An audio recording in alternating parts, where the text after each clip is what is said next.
Okay, Sukhi. Sukhi. Sukhi.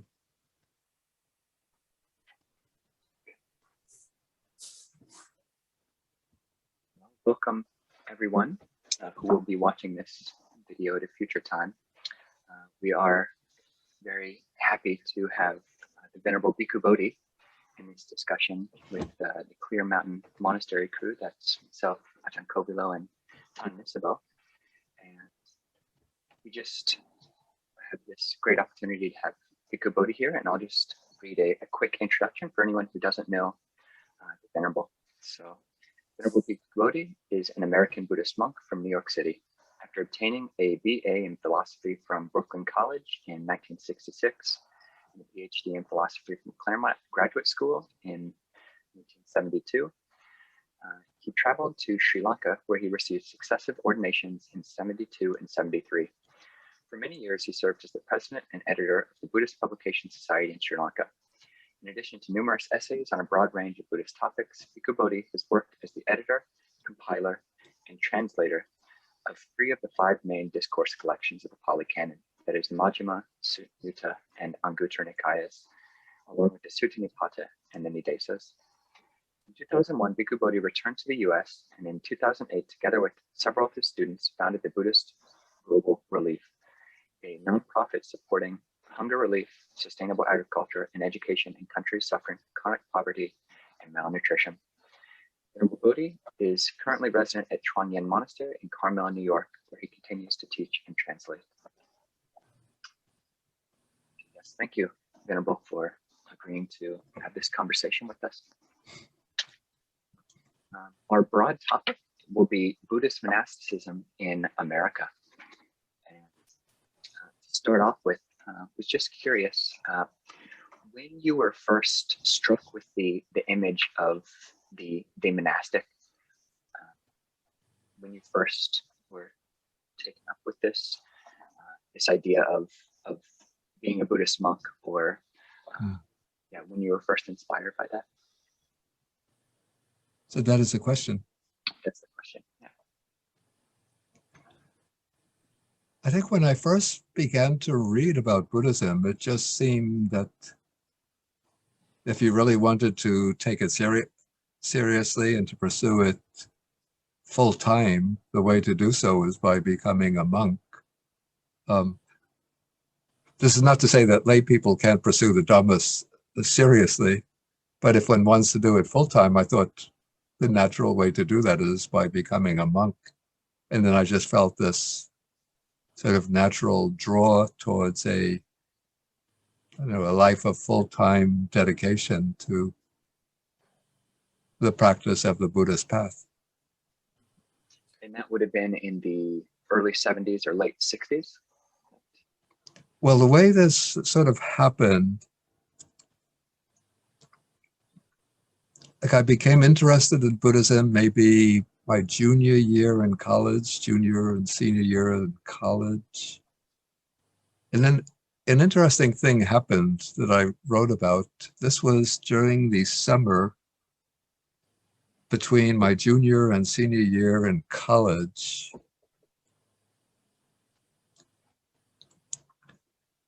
I was traveling from New York to California to visit some friends who had gone to California for the summer.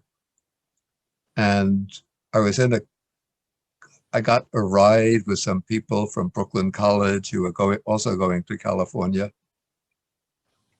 And after driving the first night, we stopped at Madison, Wisconsin, where they had, the people who had the car, they had some friends living in Madison.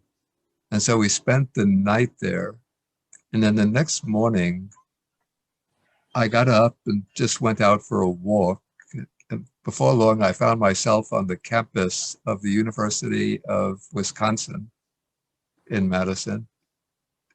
And then out of the corner of my field of vision, I saw the door of a building opened up. And then there came stepping out from the building, a short man with East Asian features wearing a reddish-orange robe, like this cut. And then he was accompanied by a taller man with white Caucasian man. And they walked across the campus chatting. And at that time, I had already started to read about Buddhism. And so I could immediately recognize that man as a Buddhist monk. And that imprinted on my mind the image of a Buddhist monk. Okay, then after I graduated from college, then I went to graduate school in California. And the second semester that I was living in the graduate residence hall of the graduate school. And the second semester that I was there, a Buddhist monk from Vietnam came to study at the same university. And he came from the Vietnamese Mahayana tradition. And since I tried on my own a few times to do meditation, but I thought that you just sit and close your eyes, and then immediately you should go into like deep states of absorption, and it didn't happen in my case. So I thought I would get some instruction. So I went to this Vietnamese monk and he gave me some instruction. And then I started to practice under his guidance. And sometimes I would go to his room and get some instruction and broader instruction in Buddhism from him. And then the idea came into my mind after a few months that I wanted to become a monk as well. And so then I became ordained as a novice within the Vietnamese system. But then what happened about a year later, he told me that this well-known monk from Vietnam would be coming to the United States on a visit. And this monk had written he had done a PhD in India at the Nalanda Buddhist Institute in India. And he was the co-founder of the Van Hine Buddhist University in Vietnam. And he had written a book, which is a comparative study of the Pali Majjhima Nikaya and the Chinese Majjhima Agama. And he said the monk would be coming to Los Angeles and he was planning to go to visit him. And he invited me to come along with him. And so we went to Los Angeles together. And this visiting monk was staying at the home of a lay family.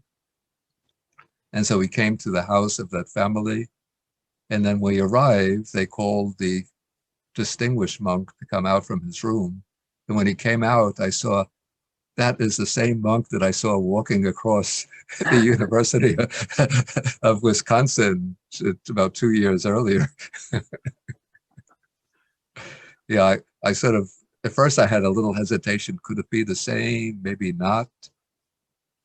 But then I waited, first they were speaking in Vietnamese, so I just waited patiently till the conversation hit a pause. Then I came up to that monk and I said, is there any chance that you could have been on the campus of the University of Wisconsin in about late July or August, 1965? He said, yes, in fact, I was. He said that he had a friend named Professor Richard Robinson, who is setting up a program in Buddhist studies at the University of Wisconsin. And he had invited me, that's the monk speaking, to come there. And so you mentioned pretty much just when you started reading books about Buddhism, you just kept seeing this role of the monk reappearing in their books. I'm curious, like for myself and other monks in our generation, so many of the books that we were inspired by, were actually translated by you. Were you able to find books from the Pali Canon, or were you mostly reading books from the Mahayana or Tibetan tradition at that time? Yeah, not Tibetan. The sort of the books that were readily available at that time were works by D.T. Suzuki, who, I don't know if he's so well known now, but back in the 1950s, 1960s, like he was considered like the authority on Zen Buddhism. So in recent years, his writings have been subject to rather strong critiques that he was sort of deliberately sort of accommodating Zen Buddhism to the expectations, the worldview, the outlook of people in the West that he was trying to reach. But in those days, everybody was taking him to be like the international authority on Zen Buddhism. So it was the works of Suzuki, who didn't put, I mean, he didn't emphasize so much monastic life, but whenever he would be relating the stories about these encounters of Zen with the Zen master, it'd always be a monk came up to the Zen master and asked this question. And then the Zen master would give either some apparently irrational answer or hit the monk over the head, something like that. And then there were the writings of, there was an Anglo-American sort of interpreter of Zen to the West named Alan Watts, who is also like his knowledge of Zen Buddhism came through the writings of Suzuki. So those were the main books were available, but I also had a little book called, there was a series of paperbacks published on the different religions of the world. And there was a volume on Buddhism called The Teachings of the Compassionate Buddha, edited by one, I think his name was E.A. Burt. He was a professor of philosophy, maybe at Cornell University. But it was an anthology of text which included some suttas from the Pali Canon. I guess they would have been selections from the translations from the Pali Text Society. And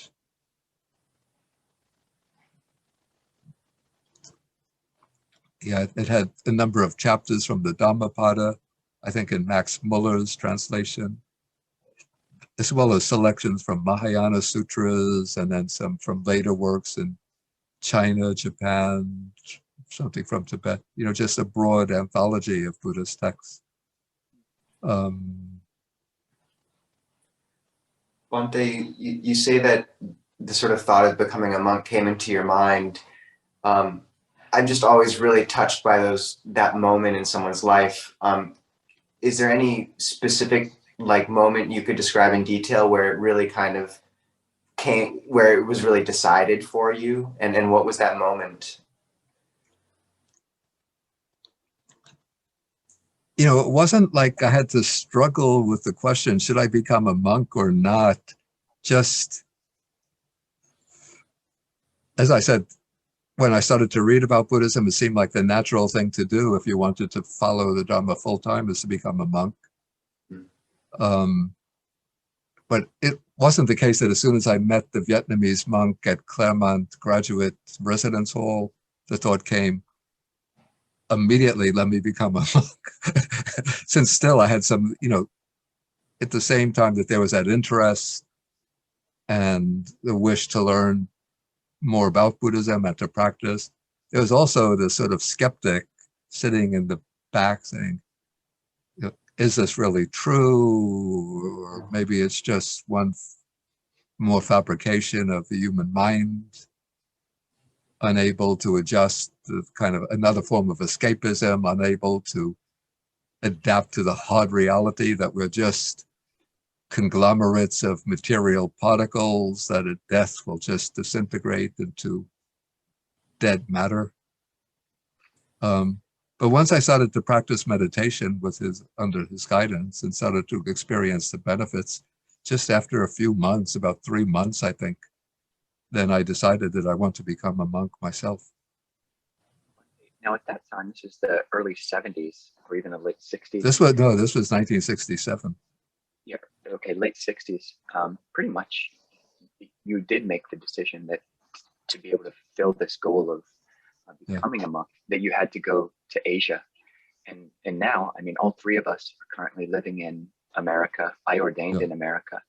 And yeah, what do you think has changed? I mean, if you were a young man right now and you were seeing these things, do you think that you would have felt so strongly that you need to go to Asia, or do you think you would have tried to find a place in America to ordain? It's really very hard to say because I think I like Asian culture. But it's so hard to say. But I mean, certainly what has changed is that first, Buddhism has become much, of course, countless times much more widespread in the United States and more broadly in the West than back in those days. And now there are functioning monasteries here in the West, in the United States. Whereas back at that time, 1967, there were maybe some Zen centers getting started. There was the one in San Francisco. I think the only Theravada temple in the US at that time might have been the Washington Buddhist Vihara, which I think was set up about 1966. Yeah, other than that, I don't think there were any other Theravada temples or centers in the US. You mentioned liking Asian culture, and myself as well. Lived in Thailand for 6 years or so, and there's a lot to be said for actually being a monk in a Buddhist country. Yeah. You're just supported on not just a physical level and a very tangible way that you can see every morning, every day in so many ways, but even just on a kind of psychological level, everybody's rooting for you. You're part of a team. Yeah. Do you think that for someone who does ordain in America, do you think there are drawbacks in that the monks who ordain in America just don't get to experience that kind of group support from the wider culture? Or?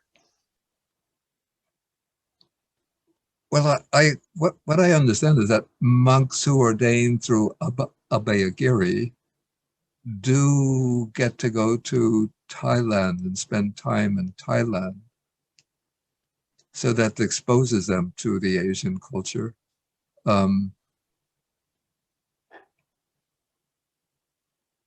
Yes, certainly there are these advantages of spending at least some time in Asia. Though also what would happen if one sort of sends down roots in Asia, maybe one becomes too much disconnected from one's own culture.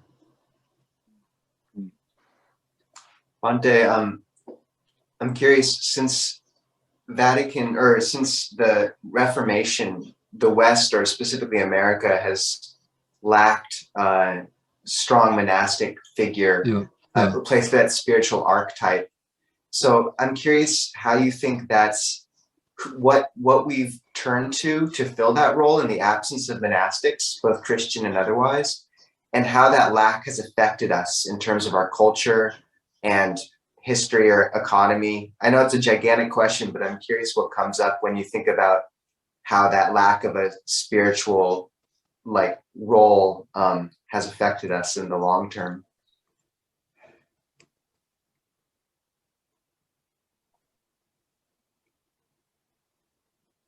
Maybe phrase the question again. Do you think that cultures that have a monastic form embedded in them and as part of them operate fundamentally differently from a culture which doesn't? And how do they operate differently? How do you feel that its lack of a monastic role or a monastic figure has affected American culture over? Yeah, these are big questions. I know, sorry. Yeah, okay. I think what's happened in Christianity is that maybe because, especially of the Protestant Reformation, the idea is that salvation comes through faith alone, or in some versions, faith and good works. But the idea that one embarks upon a full-time spiritual quest falls away. And even in Catholicism, the adoption of the monastic life is regarded as a very special and very rare vocation, which is a pursuit of an individual's way of sort of pursuing and fulfilling their relationship with God, but it's not considered to be in any way a precondition or necessarily a strong basis for salvation. Whereas in Buddhism, the way to ultimate liberation or salvation is through a disciplined life dedicated to the contemplative quest.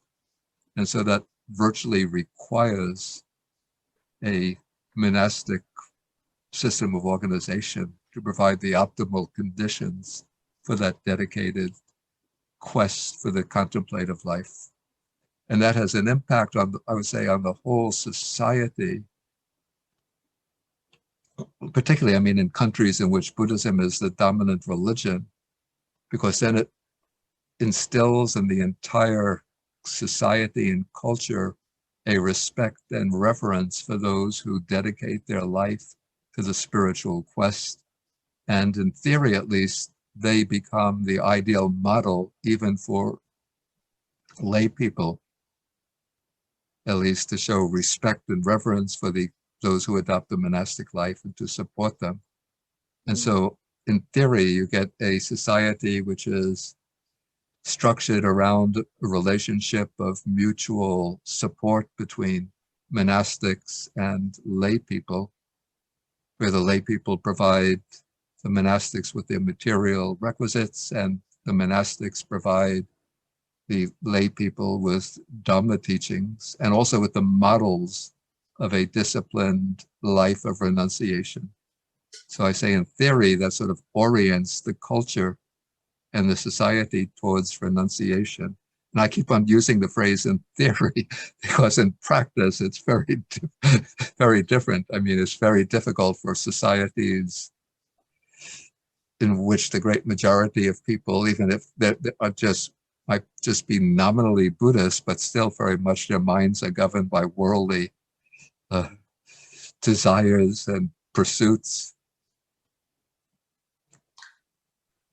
You point to a pretty fundamental imbalance that you've spoken of in a paper you wrote for the Bhavana Society in 2006, or a talk you gave, where you talk about this dynamic in the US, how without the elements of faith and right view being emphasized, and since Buddhism has been sort of presented in America as sort of this, the core of it just being sort of this mindfulness, bare bones, then the monastic form and the lay form or the lay life are held as more or less completely equal in terms of progressing along the path.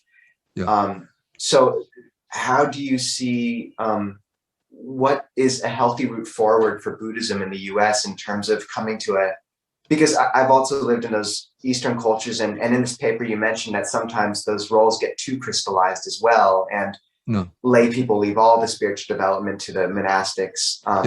So there's something healthy in the West, but how do you see things coming to a more appropriate balance in America with monastics and laity in general? You know, I don't think in the US that we could ever have, and perhaps we shouldn't have, a monastic system similar to the type of monastic system that's established in Asia, where it's considered that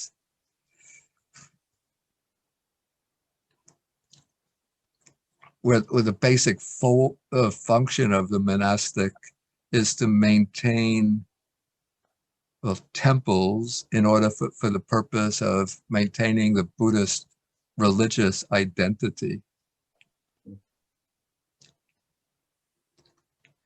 And so I think it's natural and normal that there will be far fewer monastics in the West, and that those who enter upon the monastic life in the West will be those who truly feel a strong calling, strong sense of vocation towards the monastic life. Whereas in Asia, many people, especially men, enter monastic life just because it's maybe a tradition in their family, or because they see monastic life as the opportunity to get a good education, or because it confers some kind of social status. And also what happens in Asia, as you mentioned, is that lay people often don't think that they have an obligation to undertake a very strong and serious commitment to the practice of the Dharma. Whereas here in the West, many lay people become interested in Buddhism and take up Buddhist practice. And what's a little bit puzzling, and I don't know the solution to this, you see in Asia, if somebody gets seriously interested in the Dhamma, they'll think the ones that one goes to are the monks, because they're the ones who are sort of steeped in the practice and the study, who've devoted their lives to it. And so if you want to learn the Dhamma, you go to them. But what's taking place in the West, or at least in the United States, is that a lot of people think, who become interested in Buddhism, think, well, the monastic way of life is just so remote from anything that I have personal experience of, and so different from my way of life. But we have so many lay teachers who have devoted a lot of time to practice of meditation.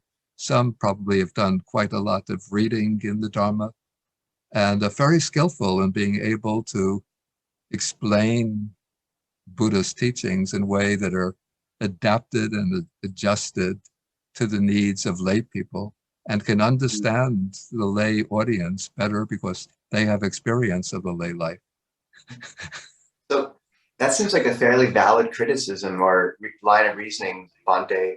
How would you respond to that? Or what would you... I didn't think of this as a criticism either of the monastics or of the lay people. It's just a process of development that is currently underway. And I don't know offhand the solution to this, but I remember when I gave that talk at the Bhavana Society, Achan Amaro was present, and we had a little discussion about this after my talk. And he said that he finds that it's just the way it is, that there will be amongst the Americans involved with Buddhism, there are some who just take to lay teachers and have no interest in learning from monastic teachers. And then there'll be like other people who maybe they start off with the lay teachers, but once they make the contact with monastic teachers, then they take to the monastery and they want to learn just from the monastic teachers. And so a kind of divide is open between these two streams of those who become involved with Dhamma practice, those who sort of naturally gravitate towards lay teachers and the style of exposition amongst lay teachers, and those who naturally gravitate towards the monasteries and monastic teachers and the style of presentation by monastic teachers. Perhaps maybe it's rooted in vasanas or mental formations from previous lives, or maybe just from the social and cultural conditioning in this life itself. You bring up a really... I just say, maybe back in the 1980s, I actually attended some courses at the Insight Meditation Society in Barre, Massachusetts. And I like Joseph Goldstein's teachings very much, because he was very straight on target with this presentation of the Dharma.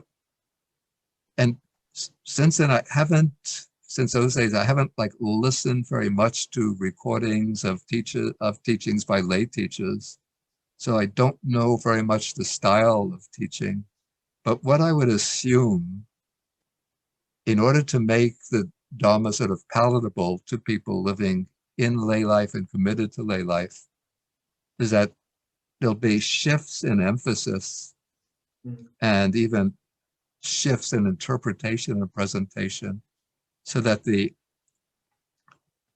what I would consider the hard core of the Buddha's teaching, the relinquishment of all points of attachment aimed at ultimate liberation into the asankata dhatu, the unconditioned element of nibbana, would be sort of put on a back burner or even hidden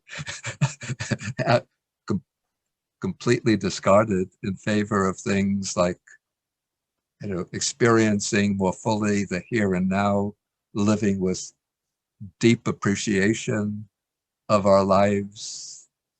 I remember a phrase, a famous lay meditation teacher has a book in which he says, when one becomes awakened, then one can fully participate in the dance of life, using phrases like that.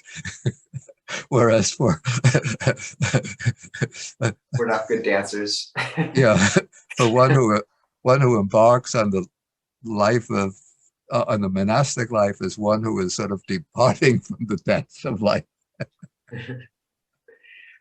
I mean, you point to a really fundamental tension that's been at the heart of, say, with the Catholic Church, with Vatican II, where they tried to make the monastics more relatable by getting rid of the habit and the robe, and just really trying to sort of downplay that monastic form.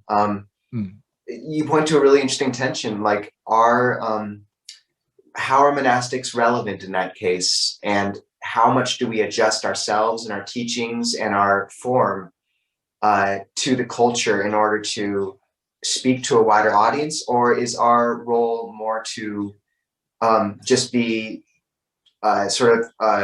hold sort of the essential or more orthodox teachings as others bridge those interpretational and cultural divides? What do you see as our role? I think certainly monastics have to uphold, maintain, and present what we call the orthodox teaching or the canonical teaching. So I wonder whether the kind of model that is typical in Asia will really work as successfully in the United States. So like, what is the model of preaching and teaching in Asia? The way I've encountered it, say, in Sri Lanka. So the monastics will encourage the lay people to make offerings. Maybe the primary mode of teaching is to practice dana, giving, primarily as making offerings to they wouldn't say to give to me or to give to us, but to make offerings and practice generosity to support the Mahasangha, the great monastic community, and to observe precepts with the ideal of acquiring merit for the purpose of being reborn in the heavenly realm, with the aspiration, the hope that through accumulating sufficient merit during the time of Maitreya Buddha, one will be able to encounter Maitreya Buddha face to face, learn the Dhamma from his golden mouth, and then attain the paths and fruits through the guidance of Maitreya Buddha. So I don't know whether that would go off well with an American audience. And so what we do is sort of present the kind of Dharma, and we can see that style of teaching is actually in conformity with pretty much with the Buddha's model of teaching in the suttas when he's teaching lay people. It's basically to observe precepts, to practice dana, sila, and to, but also bhavana, different forms of bhavana, but more emphasizing the practices of the 6 recollections, the anusati, and maybe the Brahma Vihara, but also developing insight. But when he's teaching insight, also even for the lay people, it's aimed at reaching the Maggaphala, the paths and fruits. Whereas now, say, I would assume that like the people who have come through the programs of training as Dharma teachers through some of the major meditation centers, and correct me if I'm wrong about this, are not teaching for the purpose of encouraging practitioners to aim for the paths and fruits, but more to develop like mindfulness and the principles of insight, maybe of impermanence, or at least anatta, in order to be able to live more fully in the present and to sort of dance with the flow of experience and to sort of dance with the flow of impermanence and maintaining balance and equanimity, you know, amidst the changing, fluctuating conditions of life.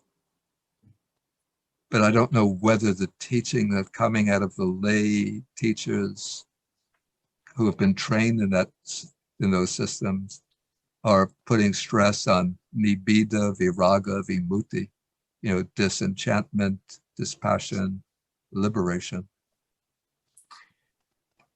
So much of your monastic life has been like giving back to the larger society, whether it's translation work, all the translation work that you've done, or if it's working at BPS, or if it's through the Buddhist Global Relief. And that's amazing work. What do you feel that there's still a place for like the quiet forest monk who doesn't really have much of any interaction with society, who is in America in particular, which can be quite that model of someone who is seemingly just totally stepping back from society is just anathema to the Protestant work ethic. Do you feel that role of the forest monk who is not giving back in any kind of discernible or measurable way, do you think it's still valid in America? Yes, certainly. And I think like the monks who are living quietly in the forest, maybe not doing active promotion of the Dhamma, are still serving as we call inspiring model of dedication and renunciation and commitment to the practice. But also what I would think maybe what is necessary in the United States, please don't take this as a personal criticism, but it seems that the model of monasticism which has taken root in the United States is that of the forest monastic tradition. But what is in an Asian Buddhist country like Sri Lanka, what serves as the base that enables a forest monastic tradition to operate is the existence of urban temples and monasteries, in which the monks have contact with the lay people and provide teachings to the lay people and provide social services to the lay people. And so it would seem to me that a broader conception of what monastic life involves would be desirable in this country. So when people think here, because they've always been exposed to the forest traditions, either stemming from, well, actually, they're all coming from Thailand, primarily through the lineage of Ajahn Chah. So they think, to become a Buddhist monk means necessarily you become a forest monk. But say what's serving like the Sri Lankan Buddhists here in the United States are the viharas like in Washington, New York, Staten Island, Chicago, Pittsburgh, Los Angeles.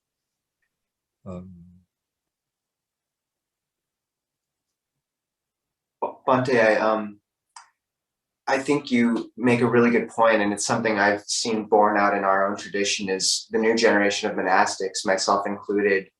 There is a sense of wanting to, say, branch out a bit and,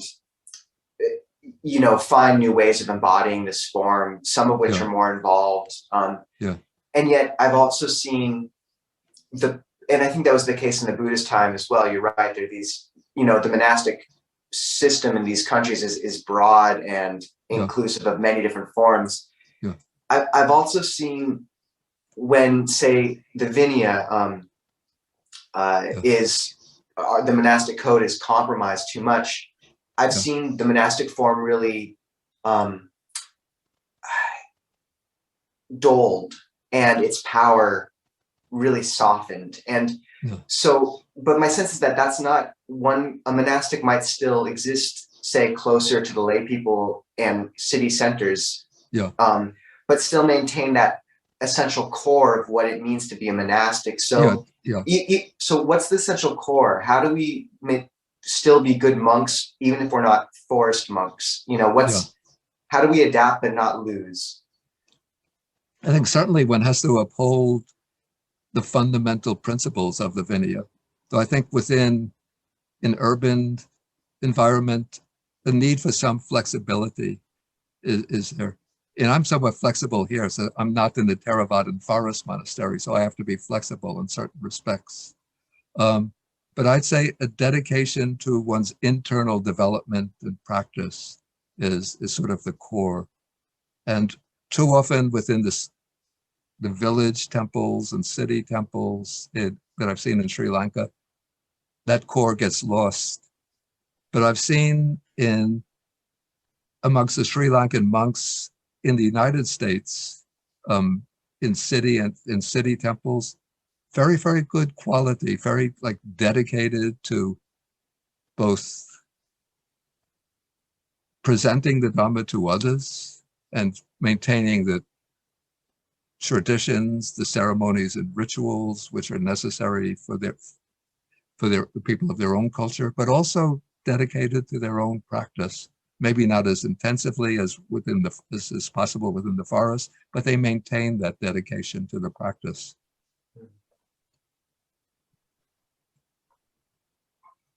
Yeah, And especially like the generation now, maybe of Sri Lankan monks in the US in their maybe late 40s and their 50s. I say very, very good, very respectable monks.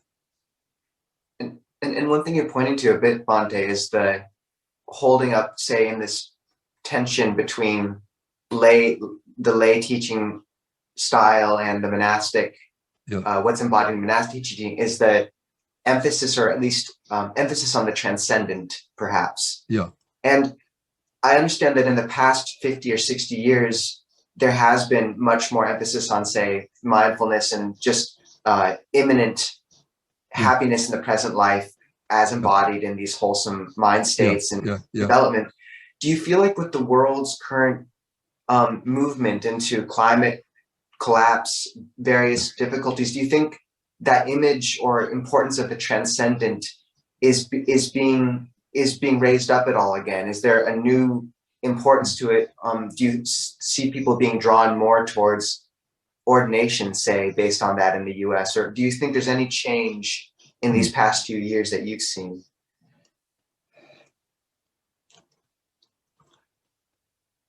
Well, what I would say is that because of things like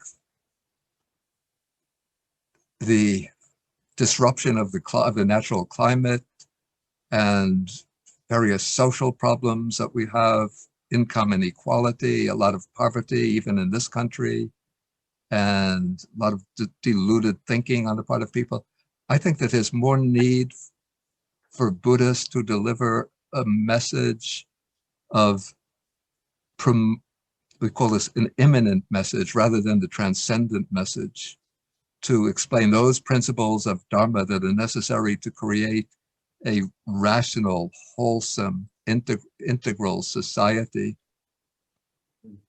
rather than just turning our back on a society that's veering ever closer to total collapse and disintegration, and thinking I'm just going to flee this and enter into the transcendent dimension of nirvana.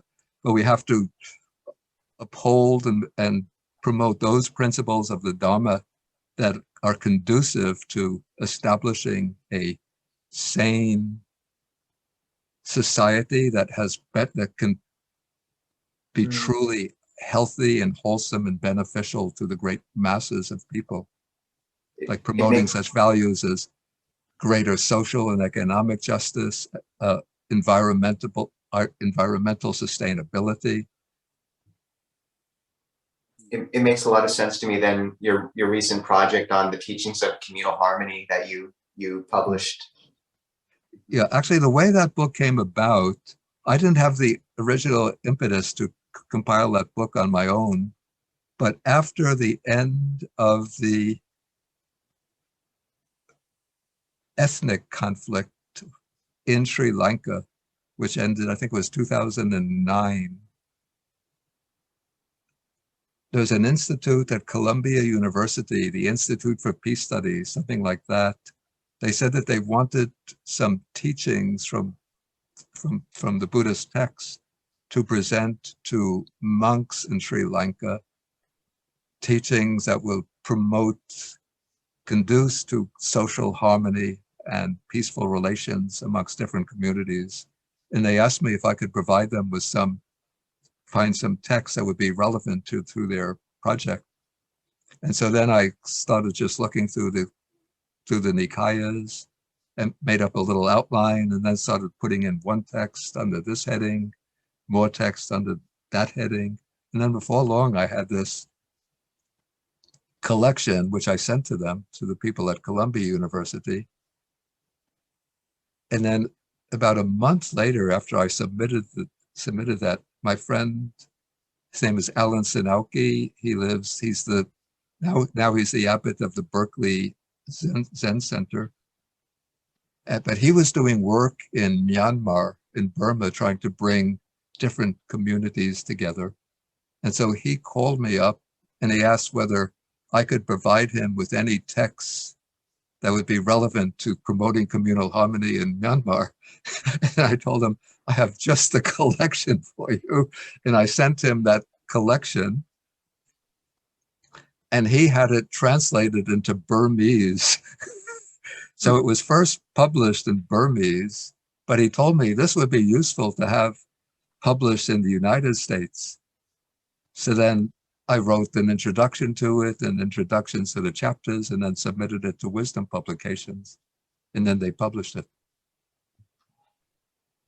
You've been living for the last almost 20 years here in America in Chinese Buddhist Mahayana monasteries. Have you found that there are any aspects or themes that come up in either traditional Mahayana cultures or in Mahayana texts, which you found as a good kind of support and pertinent for Theravada teachings, which are more emphasized on this transcendent? I mean, you read, at least when I was reading when I do read the Pali Suttas, I mean, there's just so much about seclusion and one's own welfare being mostly paramount. What teachings have you taken from maybe the northern schools? I think in some respects you could say that the Mahayana has given more prominence to an aspect that we find in the early suttas, which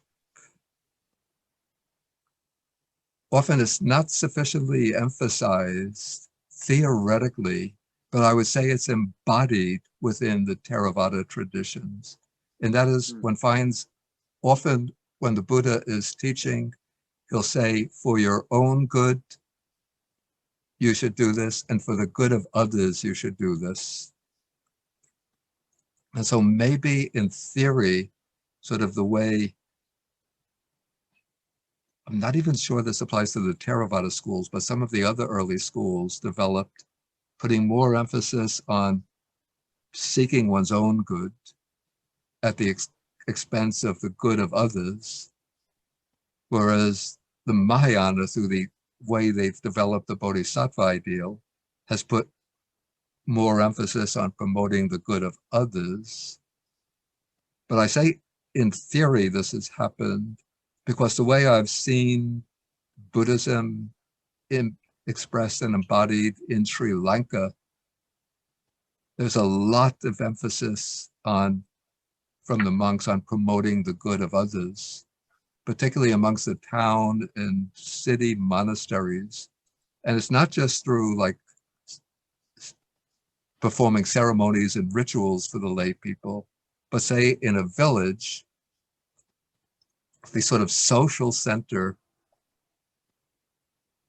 for village activities will be the temple. And if the people in the village need something to be done, like they need improvements in the road connecting the village to a nearby city, the one that they go to to be the kind of intermediary between the people and the government authority will be the temple, the monks at the temple. And so the monks will serve,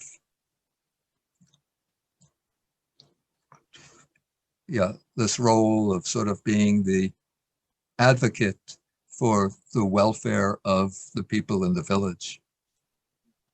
And also the monks have very often they serve as teachers in the schools, even in the secular schools. And so the monks become involved in a lot of altruistic activities. And also on the other side, what I've discovered now, what is taking place, particularly amongst the Buddhists in Taiwan, is that there's been like a whole wave now of interest in going back and finding the oldest stratum of Buddhist teachings.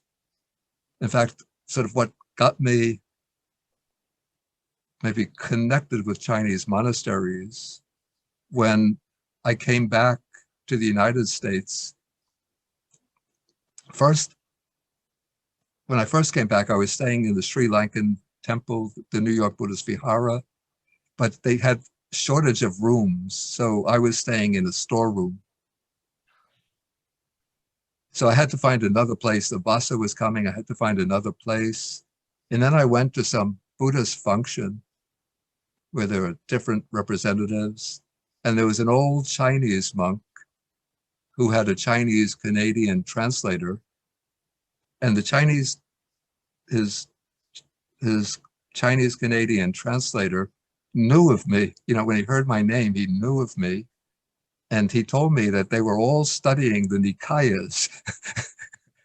And then he invited me to come to their monastery on my way back to New York. And that turned out to be the place called Bodhi Monastery in New Jersey. And I found that the residents there, the monastics, and there was a lay scholar from Taiwan there, like they were studying the Samyutta Nikaya. And so that it made a deep impression on me that there was this interest in sort of going back and finding the early stratum of the Buddhist teachings.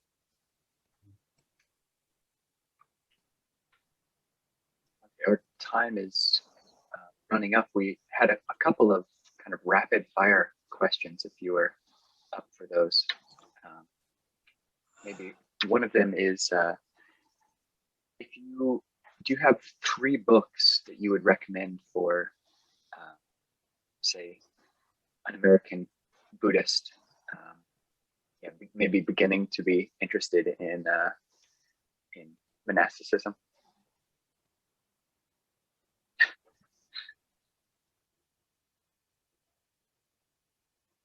Or we can broaden it. We can broaden it to 3 books in general. Do you have 3 books that you could recommend for anyone? Are there 3 all-purpose books that you could recommend? For somebody who's newly starting to get interested in Buddhism? Yeah. Yeah, I don't know what I would recommend for somebody just starting to become interested in monasticism. But often what I recommend, though it's a bit of a sort of rationalized adaptation of Buddhist teachings, but it's been highly influential in getting people involved with Buddhism, and that is Walpola Rahula's What the Buddha Taught. Mm-hmm.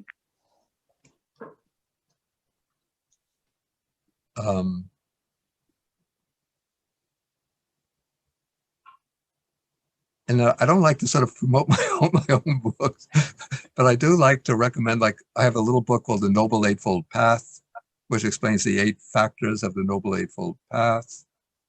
And then... That's a very good recommendation, actually. Yeah. Yeah, I got started on that one. And then for somebody who wants to learn more about the Satipatthana practice, maybe Bhikkhu Analayo's book called The Direct Path to Realization. This is sort of detailed explanation of the Satipatthana Sutta. Do you have one non-Buddhist book that you'd recommend Bhante, just that you've read as a hobby that you wouldn't mind sharing with us? It's a bit radical. It's a book by a Canadian philosopher called John McMurtry. It's called Value Wars. I think it's subtitled Life Values versus the Market Economy. Or could it be the market economy versus life values? But I'd say it's a critically important book for understanding what is taking place more broadly in our world, in our society. How it lays out in detail how market values have sort of taken over the entire scheme, the dynamics that are running our economy and our society, even to the point where they're crushing life itself on this planet. Mm. And then he lays out sort of an alternative pathway towards a revival of true values that are truly conducive to the flourishing of life.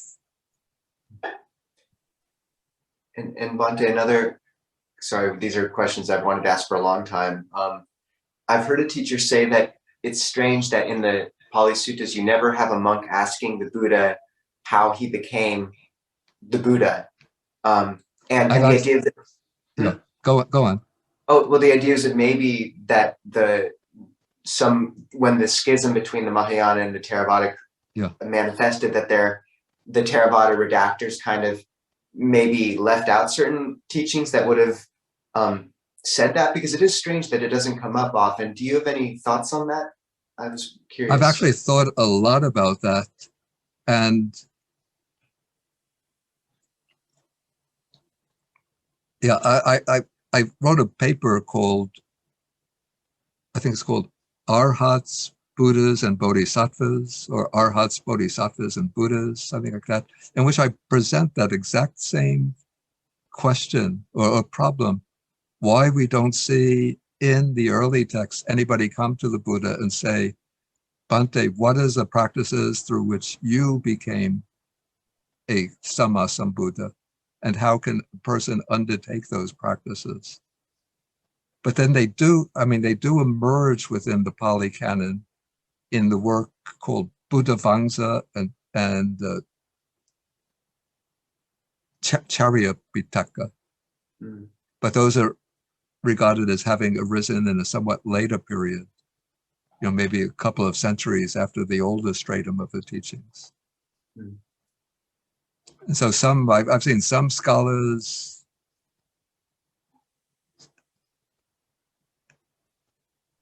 say that, well, because we don't find any teachings on a bodhisattva path in the older stratum of the Nikayas, so that's a later construction, but the Buddha probably just, didn't deliberately follow a specific path to Buddhahood, but, just attained it on his own.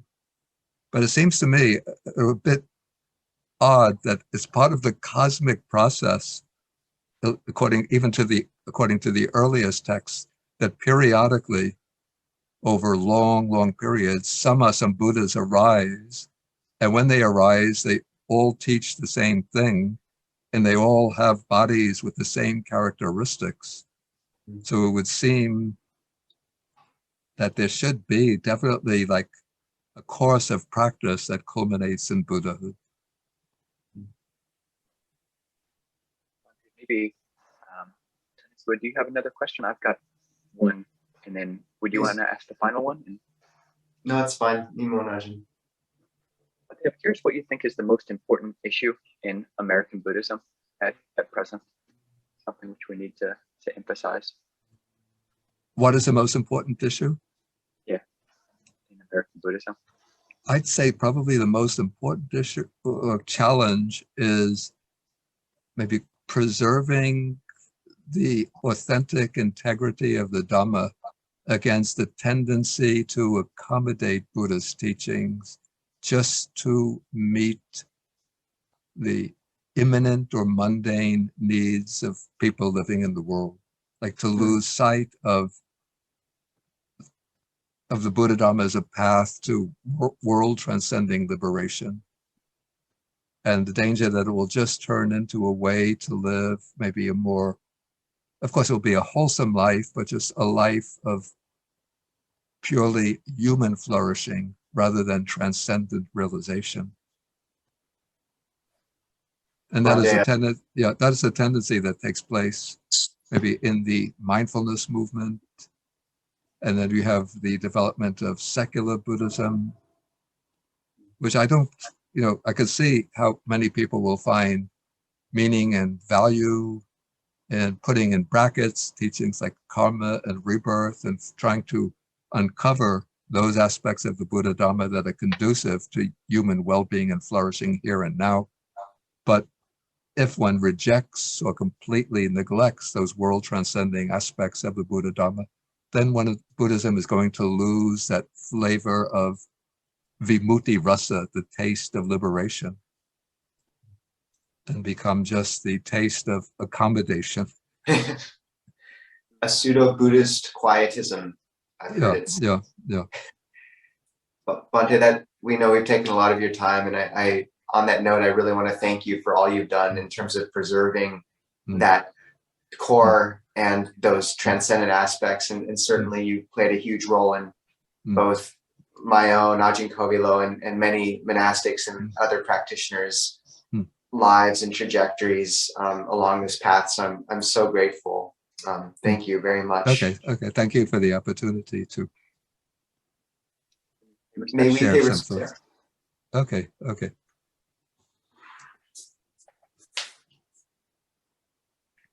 Abhivadana Sivisa Nichang Buddha Pachai no Chetaro Dhamma Padati Ayuvanu Sukham Balang.